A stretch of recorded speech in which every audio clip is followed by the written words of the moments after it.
No dia 31 de julho para 1º de agosto, quando nós fomos jogar para o Maracanã com a seleção paraguaia, a última que já nos classificava, o general Eloy Menezes chegou para mim e disse assim: venho do Hospital Central do Exército, onde acaba de falecer o presidente da República. Devo ou não mandar fazer 1 minuto de silêncio? Eu disse para ele: não é comigo. Aconselhei a ele aquilo que o Nelson Rodrigues aconselhava: o Maracanã vaia até 1 minuto de silêncio. Em 1987, João Saldanha, já consagrado na crônica esportiva e no futebol, lembrava no programa Roda Viva da TV Cultura o alerta dado aos generais da ditadura sobre os humores e os dissabores do campo de futebol. E se eu disse para ele: abre o olho porque o Maracanã vai tacar uma vaia. Saí, não houve minuto de silêncio, não houve nada. A morte de Costa e Silva foi dada oficialmente no dia 14 de novembro daquele mesmo ano. A frase de Nelson Rodrigues sobre os ânimos do Maracanã é antiga, mas vale até hoje e serve também para outros estádios. Mesmo assim, políticos no Brasil e no mundo assumem o risco. Foi assim que o governador Wilson Witzel acabou premiado pela indiferença do Gabigol, ao se ajoelhar em frente ao atacante no gramado do Monumental de Lima. E é no campo de futebol que o presidente Jair Bolsonaro testa a sua popularidade, especialmente no Palmeiras, seu time do coração. O meu contato aqui no Palmeiras é um tal de Felipe Melo, quem conhece ele? O encontro entre o esporte e a política é antigo e foi tema de reportagem do Globo neste domingo. No Ao Ponto de hoje, vamos recordar a história dessa relação e analisar o sucesso e os riscos dessa estratégia. Eu sou Carolina Moran, estou com Roberto Maltic e participam deste episódio o repórter Bernardo Melo e o colunista Demétrio Magnoli.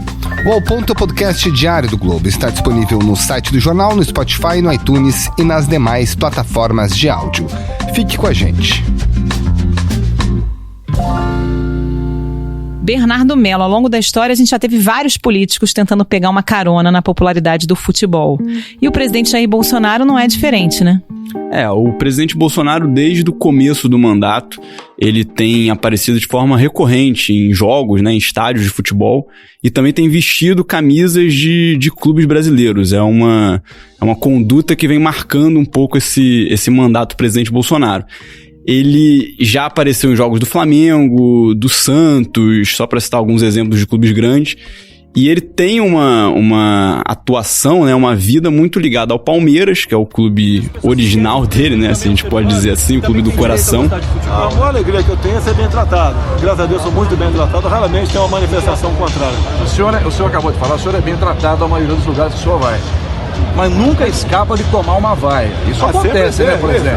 O senhor não espera ser unanimidade em lugar nenhum um dia. Ele já apareceu algumas vezes também com camisa do Palmeiras, inclusive quando estava no hospital ainda depois da facada no evento de campanha em 2018. E também tem uma ligação com o Vasco e com o Botafogo, que são os times dos filhos dele, né? Do Flávio, do Eduardo e do Carlos Bolsonaro, que nasceram no Rio de Janeiro, cresceram no Rio de Janeiro, então torcem para times do Rio de Janeiro. Agora, ele foi a jogos do Vasco e do Botafogo? Ele nesse ano ainda não foi a jogos do Vasco nem do Botafogo, mas ele já... a preferência são pelos times que estão lá no alto da tabela, né?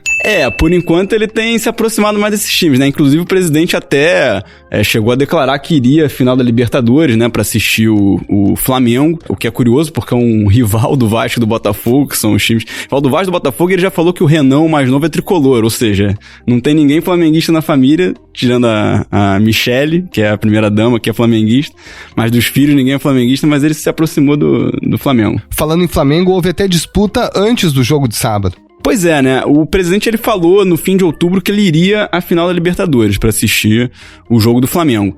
Só que ficou naquela coisa indecisão, vai ou não vai. No começo da semana passada, o presidente Bolsonaro declarou que não iria mais ao jogo.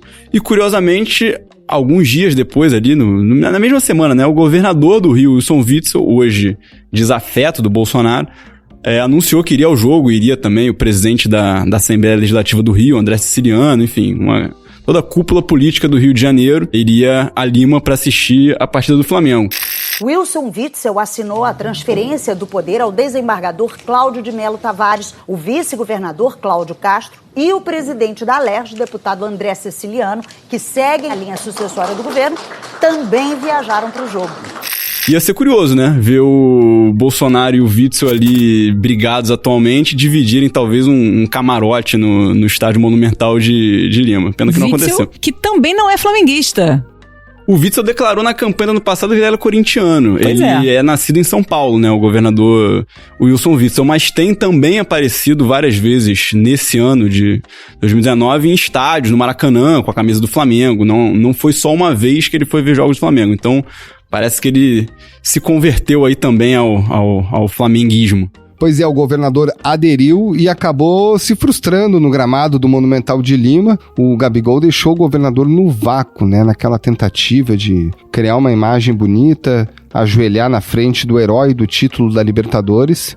Mas o Gabigol parece que não aceitou muito bem, né? Todo mundo querendo pegar uma casquinha, até pra China o presidente Bolsonaro levou um casaco e deu de presente pro Xi Jinping, né? Quando foi visitar o presidente chinês, é verdade, ele entregou um agasalho do Flamengo. Ele tem falado algumas vezes, inclusive em junho teve um momento muito marcante, né, que o Bolsonaro foi com o ministro Sérgio Moro a uma partida Flamengo e CSA no Mané Garrincha, em Brasília, e foi uma época em que a imagem do Moro vinha sendo colocada em xeque por conta dos vazamentos de mensagens privadas, né, dele e de procuradores da Lava Jato. O site Intercept divulgou trechos de mensagens atribuídas a procuradores da Força Tarefa da Lava Jato em Curitiba e ao então juiz Sérgio Moro, atual ministro da Justiça, extraídas do aplicativo Telegram. Foi um momento que o Bolsonaro escolheu para levar, não só ir ao estádio, mas levar o Moro com ele e colocar a camisa do Flamengo ali, tanto ele quanto o Moro. Então tem essa questão também de usar o estádio de futebol, né, tanto como um termômetro ali de popularidade, como também tentar ali passar uma imagem de pessoa do povo, aquela coisa, tá tudo junto todo mundo. O Moro tava de terno e gravata, né? Não sei se vocês lembram dessa imagem, Maltic e Bernardo. Foi pro estádio de terno e gravata, aí botou a camisa do Flamengo por cima. Ficou uma coisa meio esquisita ali, né? É curioso que ele ganhou, além disso, foi um torcedor, né? Uma pessoa que tava num setor do estádio que jogou a camisa pra ele. Então o torcedor acho que voltou pra casa sem camisa. Não sei se ele queria perder a camisa do time dele, mas o Moro colocou de fato ali por cima do terno. Na hora improvisou ali, né? Bom, Bernardo, e você ouviu os especialistas, pessoas que estudam esse fenômeno e conseguem apontar direções sobre até que ponto esse tipo de estratégia pode ser bem sucedida. O sociólogo Ronaldo Elal, né, que foi uma das pessoas que eu ouvi, tem uma ligação já muito grande, um estudo já de longa data do futebol, principalmente, do comportamento de torcidas. Ele aponta, né, em vários momentos da história política, né, tanto do Brasil até de outros países também, há uma procura por alguns governantes de se aproximar do futebol e tentar um ganho político a partir daí. O professor Ronaldo Elal, ele fala muito disso. Olha, eu acho que o exemplo que a gente teve mais evidente foi a Copa de 78 na Argentina. Inclusive tem alguns livros escritos por escritores argentinos que eles mesmo questionam se não houve alguma interferência do regime militar naquele Mundial, por conta da vitória de 6-0 sobre o Peru. Enfim, já sabia os resultados do Brasil. Assim, ninguém tem provas de nada, mas ali houve talvez a coisa mais forte que a gente tem notícia foi aquilo. Foi realizado no dia 21, 6-0 sobre o Peru, liquidando o Brasil no saldo de gols. Aliás, uma história que se conta em relação ao Videla, que era o responsável, né, o chefe da ditadura argentina na época, é que ele não era muito fã de futebol, ao contrário do Médici, que era, enfim, bastante ligado ao esporte, e o Videla não gostava de futebol. Parece, inclusive, que ele foi questionado sobre isso na época da Copa, porque na Copa de 78 ele aparecia o tempo inteiro ali, perto da seleção argentina, em estádio, torcendo, e questionaram assim, mas e aí? Você não gosta tanto de futebol, mas tá aparecendo o tempo inteiro, né? E aí ele fala que, enfim, não literalmente fala isso, mas fala ali de que o apoio dele à seleção argentina era uma questão de interesse nacional. Ele não estava ali como um fã de futebol, mas estava como um representante do Estado num momento em que o Estado argentino estava se fazendo representar perante o mundo. 90 milhões em ação, pra frente Brasil. Bernardo, vamos relembrar alguns momentos da história em que outros políticos brasileiros tentaram se aproximar do futebol. A gente tem casos desde a República Velha, né? Tem casos já bem antigos, né? O presidente Epitácio Pessoa conta-se que ele quando veio a seleção belga disputar uma partida contra a seleção brasileira, um amistoso, né? Ele teria pedido para a seleção brasileira não jogar com atletas negros, porque ele não queria passar para o exterior a ideia de que existiam negros em postos de protagonismo no Brasil. Um pensamento bem preconceituoso e bem antigo, infelizmente, no país. A gente já viu também, nos anos de regime militar, o presidente Médici, ele aparecia constantemente em jogos tanto no Maracanã quanto da seleção brasileira. Todos juntos vamos pra frente, Brasil, salve a seleção. Médici, inclusive, os estudiosos falam que ele era muito aficionado por futebol desde criança, né? A professora Lívia Magalhães, da UF, que estudou essa relação, principalmente de ditaduras sul-americanas com o futebol, parte da pesquisa dela mostra isso, que o presidente Médici, ele de fato tentava se fazer muito presente em ambientes futebolísticos, né? Aliás, o João Saldanha, que a gente ouviu no início do podcast, anos depois da Copa de 70, ele era técnico da seleção até meses antes da Copa, e ele contou numa entrevista anos depois a pressão que o Médici exerceu sobre ele, que ele acabou caindo do cargo por causa disso, porque o Médici queria que ele convocasse determinados jogadores, ele não queria, então depois ele fez esse relato confirmando que realmente havia essa pressão, né? Tem uma frase atribuída ao Saldanha que é clássica já, né? Que ele teria dito ao Médici que eu não escalo o seu ministério, então você não escala o meu time. Então isso mostra bastante essa tentativa do Médici, né? De tentar o tempo inteiro estar próximo ali e da seleção brasileira, principalmente, que era, enfim, uma seleção já bicampeã do mundo, né? Quando começou o regime militar, e foi tricampeã mundial no México em 1970 durante o governo Médici. Então os estudiosos, eles sempre falam que havia essa tentativa do Médici de aproveitar a popularidade e a qualidade da seleção brasileira naquela época como uma propaganda enfim, das benfeitorias e das qualidades do próprio regime dele, qualidade que ele tentava transportar pro regime dele, né, claro. Eu, ainda presidente da República, eu fui com o governador na época, o Serra, o prefeito Kassab, nós vamos visitar, junto com o presidente da CBF, o Morumbi. E o meu querido André estava junto, porque nós achávamos que era o Morumbi que ia ser o estádio da Copa do Mundo. E a gente já estava decidido a trabalhar a construção do time do estádio do Corinthians. Bom, e temos o Lula, né? Porque o Lula, inclusive durante seu mandato, conseguiu pavimentar o caminho para a construção da própria Arena Corinthians, né? Então, que é o time do coração do ex-presidente. Pois é um episódio, é um exemplo recente, né? De também uma proximidade de um presidente do Brasil com o futebol. O Lula, ele é declaradamente corintiano, nunca escondeu isso nunca escondeu isso de ninguém na vida pregressa dele. E durante a presidência, né, do Lula, viu os preparativos para a Copa do Mundo de 2014 no Brasil, e havia uma dúvida sobre qual seria... Sabia-se que São Paulo seria uma das sedes, mas não se sabia, no começo, qual seria o estádio que receberia jogos da Copa em São Paulo. Havia uma possibilidade do Morumbi, que é o estádio do São Paulo, mas acabou numa articulação ali entre comitê organizador e governo federal do Brasil, se decidindo por construir um novo estádio. E esse estádio, chamado na época de Itaquerão, agora chamado de Arena Corinthians, é o estádio do Corinthians, o time de coração do Lula. Então ali houve um movimento para que o São Paulo ganhasse um estádio novo e, de quebra, o Corinthians, que era o time do presidente, ganhasse um estádio novo também. Aliás, a obra depois investigada na Operação Lava Jato, cheia de suspeita de desvio, superfaturamento. São investigadas denúncias de que houve pagamento de propina para a construção da Arena Corinthians. Às vezes dá errado também, né, Bernardo? Tem gente que tenta pegar uma caroninha, mas toma vaia, né? Tem gente que não consegue ficar muito bem ali na fita quando vai a estádio. A gente tem episódios clássicos, né, na abertura de eventos esportivos no Pan-Americano de 2007, houve uma vaia muito grande da torcida carioca às autoridades presentes, né, o prefeito César Maia, o presidente Lula na época. A chegada do presidente. Também na Copa das Confederações, na Copa do Mundo, cerimônia de abertura, houve ali uma vaia forte a então presidente Dilma Rousseff. E, inclusive, essa é uma questão que permeia essa participação tão frequente do presidente Bolsonaro em estádios. Na Copa América de 2019, aqui no Brasil, o presidente Bolsonaro foi a alguns jogos e na final, inclusive, houve ali alguns registros de vaias. Uma reação mista. Houve vaias e houve aplausos.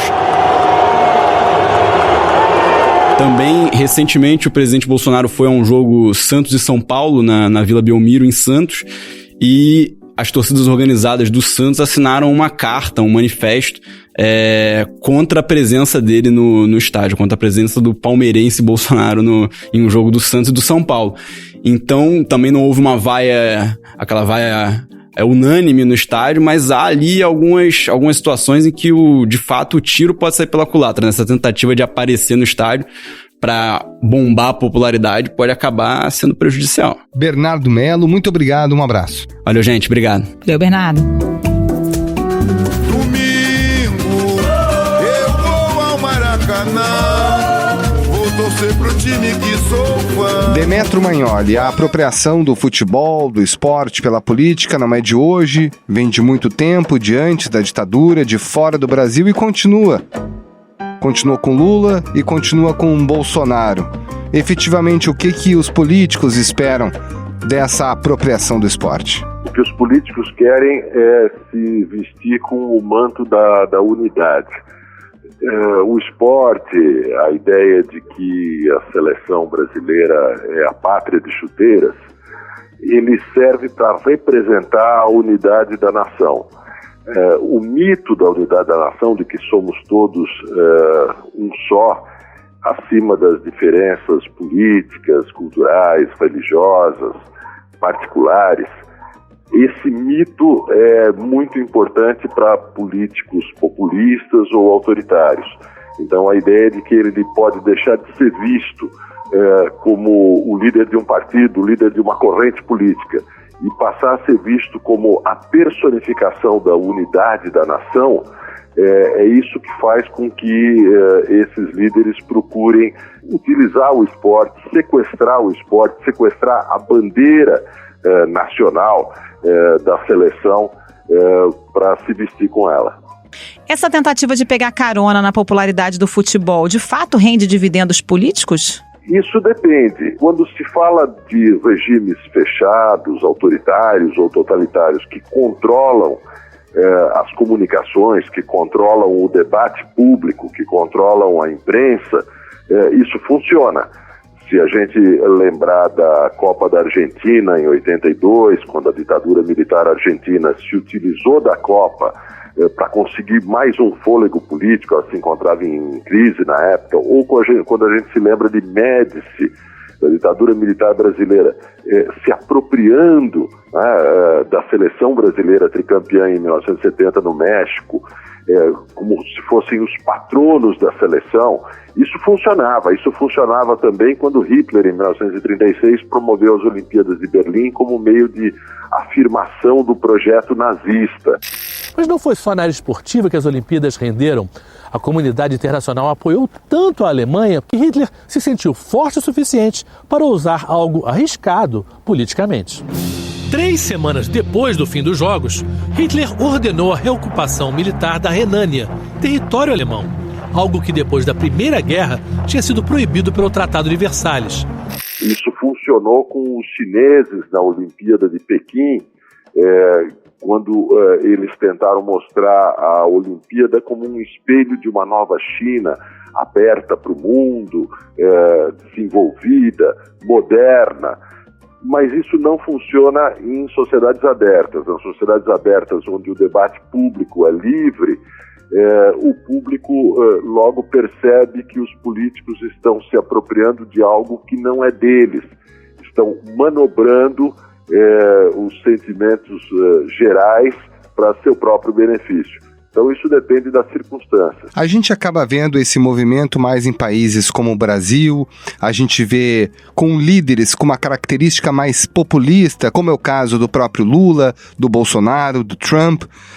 Por que a gente não vê esses movimentos em outras nações, por exemplo, na Dinamarca, na Noruega, na Suécia? Nas sociedades democráticas que têm líderes que não se enxergam como líderes populistas, que não têm pretensões populistas ou autoritárias, Não se faz esse jogo, em primeiro lugar, porque se sabe muito bem que esse jogo não vai funcionar na sua sociedade, que é melhor separar a política do esporte. Todo mundo se lembra de Angela Merkel torcendo loucamente na final da Copa, quando a Alemanha foi campeã, mas ela fez isso apenas na final, ela não tentou embrulhar, né, o seu governo nas cores da seleção alemã. Isso porque se sabe que numa sociedade onde o jogo de ideias é aberto e plural, isso tende a dar para trás. A gente vê que isso dá para trás, inclusive com líderes com tendências populistas em sistemas democráticos. Donald Trump tem sido vaiado em jogos de beisebol e futebol americano. Lula, no auge da sua popularidade, recebeu uma vaia estrondosa num estádio de futebol. E Dilma, quando ainda era muito popular, também recebeu uma vaia estrondosa num estádio. Então, essa ideia de se apropriar do esporte é uma ideia que não funciona se a sociedade é livre e o debate é aberto. E aqui no Brasil, Demétrio, essa ideia da pátria de chuteiras caiu um pouco por terra, né? Porque até a camisa da seleção brasileira deixou de ser um símbolo que unifica o país. Ela ganhou um cunho político, né? Pois mas as pessoas percebem, né? As pessoas percebem que se trata de um sequestro. As pessoas percebem que se está tirando aquilo que é de todos, privatizando para finalidades políticas aquilo que é de todos. É uma forma de corrupção política isso. Demétrio, muito obrigada pela participação. Até a próxima. Até. Valeu, muito obrigado, um abraço. Esse foi o Ponto de hoje, o podcast diário da redação do Globo. Nessa conversa a gente conta com a participação de toda a equipe do jornal, as mesmas pessoas que levam até você informação e análise de qualidade todos os dias. O Ponto está disponível no site do jornal, no Spotify, no iTunes e demais plataformas de áudio. E você entra em contato com a gente pelo e-mail podcast@globo.com.br. Quer saber mais? Assine o Globo. Acesse assineoglobo.com.br e confira todas as notícias e reportagens especiais. A captação do áudio é do Maurício Belli e a edição é do João Guilherme Lacerda. Tchau. Até mais.